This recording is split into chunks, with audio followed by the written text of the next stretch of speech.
Termination paper? Ma'am, bakit ho? Anong bakit?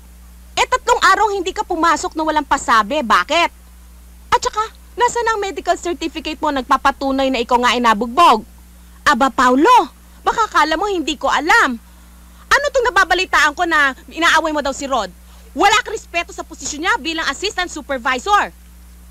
Ma'am, hindi ho totoo yun, ma'am. Siya nga hong nauna eh. Ano siyang nauna? Paulo, I was expecting so much from you, ha?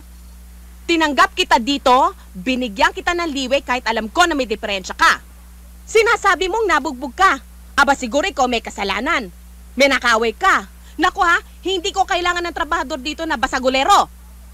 Pero ma'am... At saka alam mo, Paulo ha, ano tong naririnig ko na ikaw nag-engganyo ng mga empleyado para magtayo ng unyon? Ganun ba yun? Oo. Yan ba? Yan na ba? Kailangan sa rock climbing, pare.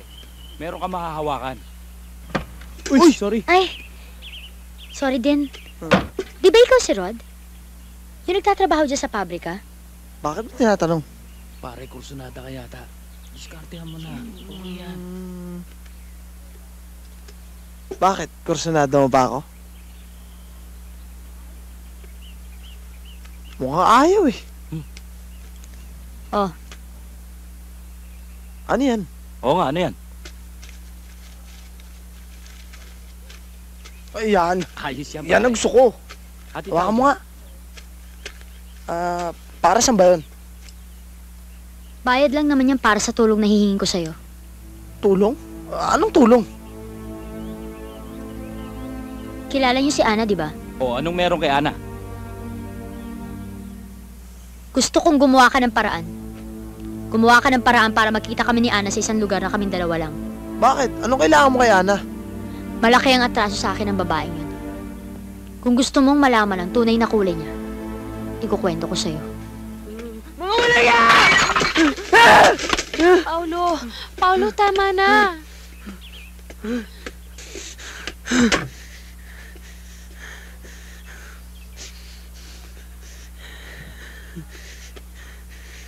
Ana, hindi na tama to eh. Kailangan pamukha ko sa kanila na mali yung ginagawa nila. Lalong-lalo na kay Rod. Anong gagawin mo? Babalikan mo si Rod. Gagantihan mo siya. Sa palagay mo ba, si Rod talaga ang dahilan kung bakit natanggal ka sa trabaho? Ana, alam ko may kinalaman siya doon. Dahil kilala ko si Rod. Siya ang klase ng tao na hindi magpapatalo ng ganun na lang. Paulo, di ba napagkasundan na natin to? Na kahit na ano pang pagsubok ang dumating sa ating dalawa, magkahawak kamay nating haharapin. Marami na tayong pinagdaanan, Paulo. Kung minsan gusto ko na rin sumukod dahil pagod na ako.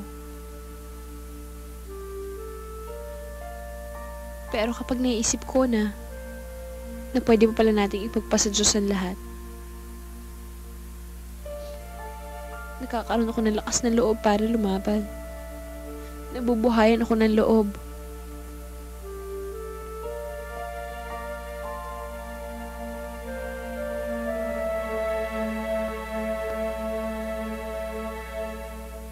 Alam mo pare, hindi lahat ng unyon maganda layunin. Meron nga dyan iba eh. Ginagamit ang unyon para sa sarili nilang makakaliwang isip. Gaya ng tatay ko. Pinaglaban ang karapatan ng manggagawa. Ayun, napatay sa strike. May napala ba siya? Wala siyang napala. Naulila pa kaming pamilya niya. Ganun bang gusto mong mangyari, ha? Aba, baka naman nakumbinsi ka na rin ni Paulo. Ha? Pare, sa'yo naman ako eh. Baka nakumbinsi ka na eh. Easy ka lang, pare. Kontra ka ng kontra eh. Masyado ka mainit eh. Cool ka lang. Alam mo naman sa'yo ako eh. Makulit ka na eh, ha? Pare, ano ba? Teka nga pala, pare. Teka, saan ka pupunta? Sino ba tayo? Teka, susundin ko si Rodel eh. Nag-overtime. Sige. Hoy! Bumalik ka dito! Bumalik ka! Bakit ka pa kailangan balikan ng mga kasama mo, ha? Kala ko ba matapang ka? Hindi ka ba pwede makipag-usap ng lalaki sa lalaki?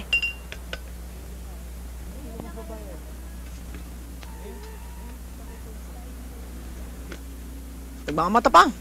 Bida ka na naman? Ha? Oh! Ha?